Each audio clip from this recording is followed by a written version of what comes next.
The African Union currently has a policy that is trending, but the problem with this policy is that it is making us a laughingstock, not just on the global stage, but for those that seek to colonize and neo-colonize the continent of Africa. In this video, I'm going to talk about what this policy is, why it's so dumb, and what the African Union is supposed to represent and stand for. If you're interested in the betterment of Africa, you are in the right place. For those of you that don't know me, my name is TJ. I'm Nigerian and British mixed. And on this channel, we talk about African geopolitics. Now, as someone that creates content about African geopolitics, I am always researching, and my feed is full of news around what's going on in the African political stage. As I'm sure many of you know, when you watch things on various social media platforms, the algorithm starts to understand what you want to watch and they tailor the platform for that. So whenever I look in my feed, all I see is stuff about Africa. And I very rarely see anything of any significance when it comes to the African Union. But this week, I've seen the following story trending all over the place. When you look at this globe, it seems like a simple truth, the world as it is. But what if we told you it's a bit of a lie? And that's exactly what the African Union wants the world to rethink. Through a new initiative called the Correct Map campaign, the AU is calling for a change in how we see the world, literally. For centuries, the most common world map, the Mercator projection, has been quietly shrinking Africa. It stretches out to Europe and North America, making them look much larger than they really are, while squeezing Africa into a smaller space. On the classroom wall, that distortion might look harmless, but in reality, it's more than just a drawing problem. It's a story about power, perception, and identity. Take Greenland for example. On most Mercator maps, Greenland looks almost the same size as Africa. In truth, Africa is 14 times larger. Here's another one. Africa is so vast that you could fit the United States, China, India, Japan, and most of Europe inside it and still have room to spare. Yet on the maps we grew up with, the continent looks like just another patch of land. That's the heart of the AU's message. Maps are not neutral. They shape how we imagine the world. They influence how we think about geography, trade, history, even Africa's place on the global stage. So the African Union is pushing for schools, publishers, and even digital platforms to embrace the equal Earth projection. Unlike the Mercator, the equal Earth map doesn't stretch the north and squeeze the south. Instead, it shows continents in their true proportions, fair, balanced, and far closer to reality. Now, if you look at my channel, you'll see that I'm extremely pro-African, I'm pro-African development, and I'm one that calls out colonizing, neo-colonial, predatory practices that the West does on the continent of Africa. But I'm sorry, in the case of this map thing, I have two major problems with it. The first is that this initiative is one complete nothing burger from the African Union. Western countries do not have time to think about the size of the African map when it comes to war with Russia and Ukraine, nuclear issues, the Middle East, America, Trump, the warships currently approaching Venezuela. At what point do you think they've got time to say, let's do an initiative, because the African Union has said, to change the maps so that everyone in our country sees that Africa is really bigger than it looks like on this map. It's just something that is not realistic. And even if they change it, it won't change the predatory practices, it won't change the tariffs, it won't change the relationships. It doesn't move the needle. Yet this is the story that is trending. The one story in 6 months or 10 months that I've heard anything from the African Union, this is the one that's trending. It's ridiculous. And on top of that, there is a very old saying which states, the simplest explanation is usually the right one. So I want to talk about why this is even more ridiculous. The world is a globe. It's a sphere. It's round.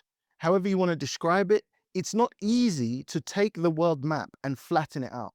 So whatever we do, whichever projection that we place on the globe, it's going to distort the true land masses. There are dozens of projections of the globe. For the past 100+ years or more, the world has been used to this projection. And yes, from this projection, Africa does look smaller. But I'm not willing to go along with the idea that the leaders of the world got together 100 odd years ago and said, right, There are black and brown people on the continent of Africa. Therefore, we have to figure out a way for the map to look smaller so they don't look dominant. You're talking about a time where there's no internet, no TV, and very few people even had access to maps. You would see maps at a museum, or maybe if you were lucky enough to go to school, there may be one globe in the whole campus, which was something that was quite expensive and seen as a luxury. Maps didn't move the needle in terms of the reputation of Africa back then, and they still don't move the needle in terms of the reputation of Africa now. Yet I see people online getting in full force behind the idea that this map is somehow racist. And I get that there are many things holding Africa back, but the people you're appealing to, the West, the people that you're negotiating with, all of these countries, America, Europe, they don't want to deal with a whining victimhood mentality type people. We need to come forward with policies that show strength and unity. So the bigger question is, what the hell does the African Union actually produce? What does it do? What are the policies that it actually affects? And I'm sorry, but for this to be the main initiative that is trending shows a lack of authority, a lack of purpose, a lack of vision, and an inability to actually execute change for the people of the continent. This is an article that came out last year, and it explains what I'm talking about to the fullest degree. The African Union is weak because its members want it that way. Experts call for action on its powers. The African Union comes in for a lot of criticism. Most recently, this is from within its own ranks. The AU Commission chairperson, Muso Faki Mohamed, set out his frustrations after the AU summit in February 2024. The Commission is an executive organization which runs the AU's daily activities. Mamet accused member states of getting in the way of the Commission doing its work and failing to match rhetoric with action. This is the same old story. A lot of good talk, but very little positive action. We think many of the criticisms of the AU are justified. This is based on more than 15 years researching its political and legal development. The AU was formed in 2002 to replace the Organization of African Unity. Its institutions include the AU Commission, the Pan-African Parliament, and the African Court of Human and People's Rights. But the real power lies at the hands of its assembly, composed of the heads of state of government. The assembly has refused to transfer meaningful power of any of the AU's organs. For example, the Pan-African Parliament does not exercise any binding legislative powers, and the AU Commission cannot compel members of state to comply with AU rules. Most member states refuse to comply with the decisions of the Human Rights Court. The AU differs in this regard from the European Union, where supranational binding powers are exercised by organs such as the European Commission and the European Parliament.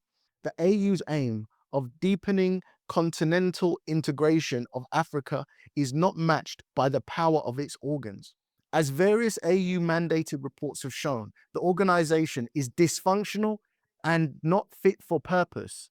The article goes on to go into further details about these structural issues. And what we see here is they're essentially a unit that has no real power, but has a nice feeling to it, has a nice ring to it. And ultimately, the only thing they can produce is a weak mandate to try and persuade the rest of the world to use a map that nobody asked for and nobody cares about. Meanwhile, East Africa has got conflict all over the place. Meanwhile, the neo-colonial practices of the West is rife and thriving throughout the continent. Meanwhile, Islamic terrorists are recruiting and building all throughout the Sahel, North Africa, East Africa, and wherever else they can get a foothold. These are the pressing issues that need to be looked at, legislated for. These are the issues that African leaders need to come together at. Not to mention the aspirational ideas that were put forward by the original concept. The AU was born out of another organization called the Organization of African Unity, which was a vision by Kwame Nkrumah, one of the greatest legendary Pan-Africanists that Africa has ever seen. The idea behind this was for Africa to unify so it could do things like work as a unit, defend, negotiate, trade as one block, with one currency, with one unity when it comes to the global market. You've just seen a few weeks ago the EU send one representative over to the White House to negotiate on behalf of all of them. They are unified against the continent of Africa. So why can't we be unified against them? But no, we're going to let Lesotho go and negotiate with the United States. Gambia negotiate with the United States. Nigeria negotiate with the United States. This is a mistake. So the idea of the African Union, I'm very much on board with, but they make mistake after mistake after mistake. Our beloved auntie of Africa, Dr. Arinkana, used to be the ambassador for the AU for the United States. And basically, she was ousted. She was pushed out because she would tell the truth. She would put forward great ideas. No one would listen to her. She would not see any change. She would do it in the African Union. She would do it in foreign places. And nobody liked her for it because she spoke truth to power. This is the kind of person that should be the key spokesperson for an organization like the AU. For example, anytime I do a video about her, she says something interesting, she's made a new interview, those videos are really popular. The whole world likes to hear what she has to say. And she is 100% all the way full-blooded African and pushing for the betterment of the continent. I've also heard rumors that Mr. Lumumba, the great speaker and orator, was set to be involved with the African Union.